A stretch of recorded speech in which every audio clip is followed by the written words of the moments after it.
Natural vegetation and wildlife. Have you ever observed the types of trees, bushes, grasses, and birds in the fields? हर जगह कुछ कुछ अलग अलग चीज़ देखने को मिलता है, अलग तरह के प्लांट्स, अलग तरह के एनिमल्स। और नेचुरल वेजिटेशन मतलब क्या होता है? जब plants, see it is written, natural vegetation refers to a plant community which has grown naturally without human aid. बिना ह्यूमन हेल्प के जब प्लांट्स ग्रो करता है एक पर्टिकुलर एरिया में बहुत सारा प्लांट्स, तब उसको नेचुरल वेजिटेशन बोलते हैं। काफ़ी लॉन्ग टाइम तक ये रहेगा, तब जाकर ग्रो करता है। This is termed as virgin vegetation. अब जैसे एग्रीकल्चरल फील्ड में या ऑर्चर्ड्स में जो ग्रो किया जाता है वो सब वर्जिन वेजिटेशन या नेचुरल वेजिटेशन के अंडर नहीं आएगा, क्योंकि वहाँ तो ह्यूमन इंटरफेरेंस है। फ्लोरा किसको बोलते हैं? प्लांट स्पीसीज को। And fauna referred animal species are referred as fauna. So what are the factors that affect wild life and natural vegetation? First is relief. Relief में लैंड कैसे effect करता है? जैसे फर्टिलिटी पे डिपेंड करेगा। The nature of land influences the type of vegetation. जितना ज़्यादा fertile रहेगा वहाँ पर उतना ज़्यादा ट्रीज ग्रो करेगा। और रफ टेरेन है जैसे माउंटेन वगैरह का या प्लेटूज का, तो वहाँ ग्रासलैंड होता है। And woodlands develop and give shelter to a variety of wild life. जहाँ रेनफॉल कम होगा, सॉइल बहुत ज़्यादा फर्टाइल नहीं है, ट्रीज नहीं है, तो ग्रासलैंड्स होगा। The soils also vary over space. अलग अलग सॉइल टाइप अलग अलग वेजिटेशन के लिए सूटेबल होता है। जैसे सैंडी सॉइल डेजर्ट वेजिटेशन के लिए हो गया, कैक्टस, थॉर्नी बुशेस, इन सब के लिए।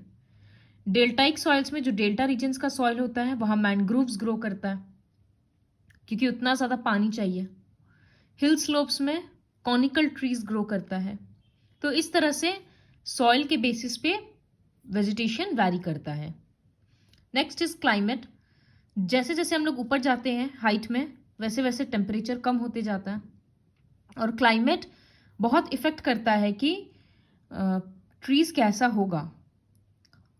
सो temperature along with humidity in air, precipitation and soil, all these factors together determine the vegetation of a place. Tropical में बहुत बारिश है और टेम्परेचर भी एवरेज 15-20 रहता है, तो वहाँ पर एक पर्टिकुलर टाइप का वेजिटेशन है, hardwood trees, evergreen forest.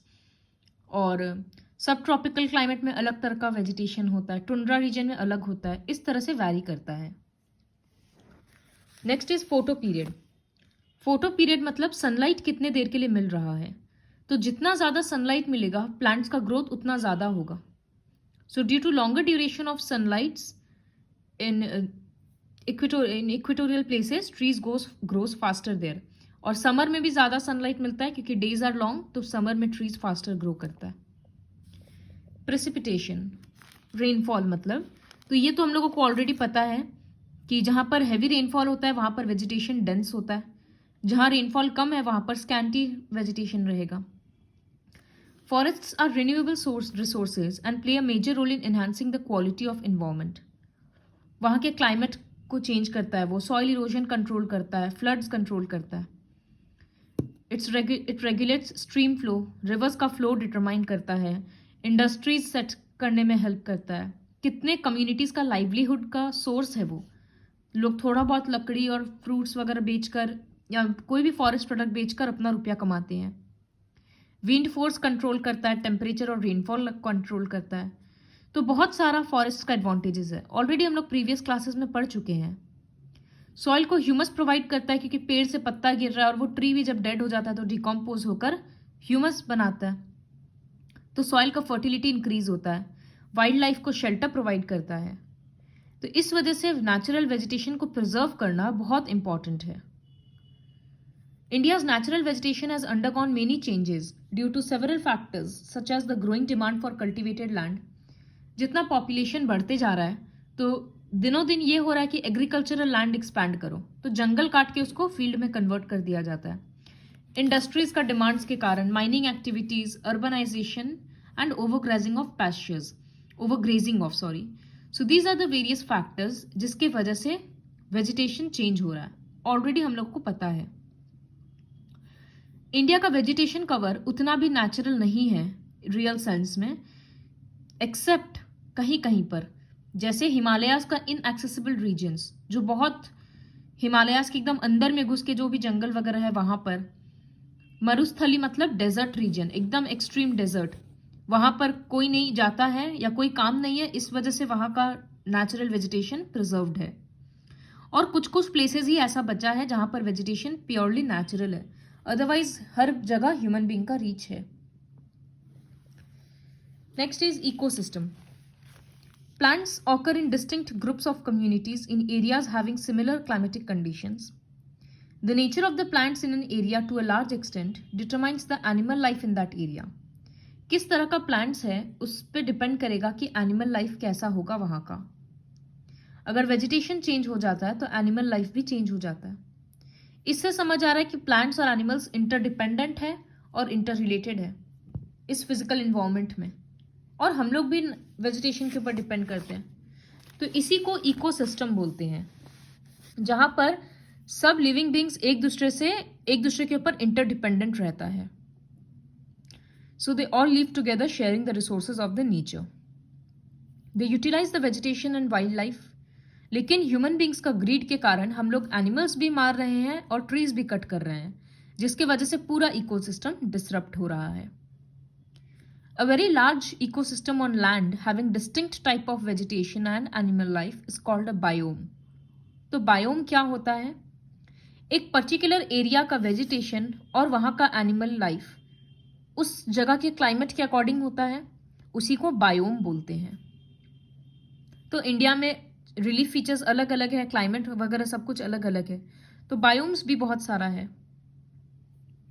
Now will read about the various types of vegetation in India. Already हम लोग क्लास 8 में सबके बारे में पढ़े थे। एवरग्रीन फॉरेस्ट मतलब हैवी रेनफॉल होता है, वेस्टर्न घाट्स में है, अंडमान ग्रुप ऑफ आइलैंड्स में है, और पार्ट्स ऑफ तमिलनाडु, आसाम, ये सब पोर्शन में इस तरह का ट्रीज फॉरेस्ट मिलता है। रेनफॉल बहुत ज़्यादा होता है, जिसके वजह से ट्रीज का हाइट बहुत होता है, 60 मीटर्स और even above. Climate mostly warm and wet रहता है। ट्रीज का एग्जाम्पल्स लर्न करना होगा, एनिमल्स फाउंड लर्न करना होगा, और प्लेसेस लर्न करना होगा। और ये एवरग्रीन क्यों रहता है? क्योंकि कोई भी पर्टिकुलर टाइम नहीं है जिसमें ट्रीज अपना लीव्स शेड करे, तो therefore they appear green through out the year. Tropical deciduous forest, ये उस जगह पे मिलता है जहां पर 200 से 70 के सेंटीमीटर के बीच में रेनफॉल है। ये ड्राई समर सीजन में अपना सारा ट्रीज अपना लीव्स शेड कर देता है, तो पूरा जंगल खाली खाली दिखता है। On the basis of availability of water, deciduous forest को 2 कैटेगरी में डिवाइड किया जाता है, dry deciduous and wet deciduous. जहां रेनफॉल 200 से 100 है उसको बोला जाता है moist deciduous, moist deciduous. These forests exist mostly in the eastern part of the country, north eastern states along the foothills of Himalayas, Jharkhand, ये सब जगह पे मिलता है। ट्रीज कौन सा है, एनिमल्स कौन सा है, ये खुद से लर्न करना है। ड्राई डेसिडियस मतलब जहां 100 से 70 सेंटीमीटर का रेनफॉल है। These forests are found in the rainier parts of the peninsular plateau and plains of Uttar Pradesh. फिर ट्रीज का एग्जाम्पल लिख दिया गया है। अब ये सब फॉरेस्ट इजीली एक्सेसिबल एरियाज पे है, तो ये सबको काट के लैंड बना दिया जाता है जहां पर या तो एग्रीकल्चर या इंडस्ट्री सेट हो पाए। पिग, डियर, एलिफेंट, इस टाइप का एनिमल्स मिलता है। थॉर्न फॉरेस्ट एंड स्क्रब्स, जहां पर 70 सेंटीमीटर से भी कम रेनफॉल है, वहां पर थॉर्नी ट्रीज और बुशेस का ग्रोथ होता है, जैसे semi arid areas of Gujarat, Rajasthan, Madhya Pradesh, Chhattisgarh, इस तरह से। प्लांट्स जैसे acacias, palm, euphorbias and cacti are the main plants. Trees scattered होता है, पास पास में नहीं होता जैसे जंगल में होता है, और रूट्स बहुत डीप जाता है सॉइल के अंदर। द स्टेम्स आर सक्यूलेंट, मतलब अंदर में स्टेम के जूस भरा हुआ होता है, to conserve water. Leaves are mostly thick and small to minimize evaporation. These forest give way to thorn forest and scrub in arid areas. जहां पर और ज्यादा एरिड होते जा रहा है वहां पर थॉर्न फॉरेस्ट का ग्रोथ ज्यादा हो जाता है। लीव्स बहुत थिक होता है और छोटा होता है साइज में, लेकिन जब थॉर्न फॉरेस्ट होता है तो उसमें लीव्स के बदले स्पाइन होता है।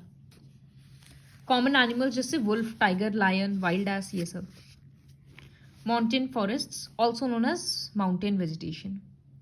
तो ये माउंटेनियस एरियाज में मिलता है जहां पर ऑल्टीट्यूड के साथ साथ टेम्परेचर भी कम जाता है. As such, there is a succession of natural vegetation belts in the same order as we see from tropical to the tundra region. तो जैसे हम लोग अर्थ में बात करेंगे तो ये ट्रॉपिकल हो गया, इक्वेटर के आसपास का जगह, फिर ऊपर जाएंगे सब ट्रॉपिकल, फिर टुंड्रा, इस तरह से. तो जैसे उसमें वेजिटेशन का चेंजेस आता है, ठीक वैसे ही जब हम लोग हाइट पे जाते जाएंगे हिमालयाज में, तो सिर्फ हिमालयाज नहीं, ईस्टर्न घाट्स, वेस्टर्न घाट्स में भी है, तो इस तरह का वेजिटेशन मिलता है. Broad leaf trees such as oaks, chestnuts predominate, इस तरह का होता है. फिर 15 to 3000 मीटर्स में पाइन, देवदार, सिल्वर, फर, ये सब मिलता है. ये सब जनरली साउदर्न स्लोप्स में है हिमालयाज का, एंड या फिर साउथ इंडिया या नॉर्थ ईस्ट इंडिया के हायर ऑल्टीट्यूड में. और इससे ज़्यादा में ग्रासलैंड्स कॉमन होता है. At high altitude generally more than 3600 meters above temperate from, फिर ग्रासलैंड्स भी नहीं रहता, फिर अल्पाइन वेजिटेशन आ जाता है 3600 मीटर या उससे हाई में. तो उसमें क्या होता है, बहुत छोटा छोटा ट्रीज होता है, स्टंटेड ग्रोथ वाला, क्योंकि मैक्सिमम तो बर्फ से ही ढका हुआ रहता है लैंड. अल्टीमेटली इसके बाद भी थोड़ा मॉसेस वगैरह आ जाता है, बस ग्रीन पैचेस दिखेगा फ्लोर, रॉक्स के ऊपर. So ultimately they through shrubs and scrubs they merge into alpine grasslands. These are extensively used by grazing by nomadic tribes like Gujjars and the Bakarwals. तो ये सब किसको काम आता है, ये जो छोटा छोटा ट्रीज है, जो नोमैडिक ट्राइब हिमालयाज में रहते हैं, वो लोग अपना कैटल को फीड करवाने में काम में लेते हैं. हायर ऑल्टीट्यूड में जैसे यहाँ लिखा है मॉसेस एंड लाइकेंस मिलता है. फिर एनिमल जैसे Kashmir stag, spotted deer, wild sheep, ये सब देखने को मिलता है. Next, mangrove forests. The mangrove tidal forests are found in the areas of coasts influenced by tides. Mud और सिल्ट यहाँ पर बहुत होता है. फॉरेस्ट बहुत डेंस होता है और रूट्स सॉइल के ऊपर से आ जाता है, breathing roots. So with roots of the plant submerged under water, roots पानी के अंदर भी थोड़ा बहुत रहता है और सॉइल से ऊपर भी निकल आता है. Delta region of Ganga, Mahanadi, Godavari, Krishna, ये सब में मिलता है. सुंदरी ट्रीज बहुत कॉमन है, ये टिम्बर के लिए काफ़ी फेमस है. पाम, कोकोनट, केवरा, अगर, ये सब एग्जाम्पल्स है. और रॉयल बंगाल टाइगर काफ़ी फेमस है इस फॉरेस्ट का. Other animals are turtles, crocodiles, gharials and so on. So ये था सारा अलग अलग वेजिटेशन. तो वाइल्ड लाइफ हम लोगों को पता है क्यों इम्पॉर्टेंट है, क्योंकि इकोसिस्टम को मेंटेन करने में वाइल्ड लाइफ का भी बहुत इंपॉर्टेंट रोल रहता है. तो these are the facts which you can learn on your own.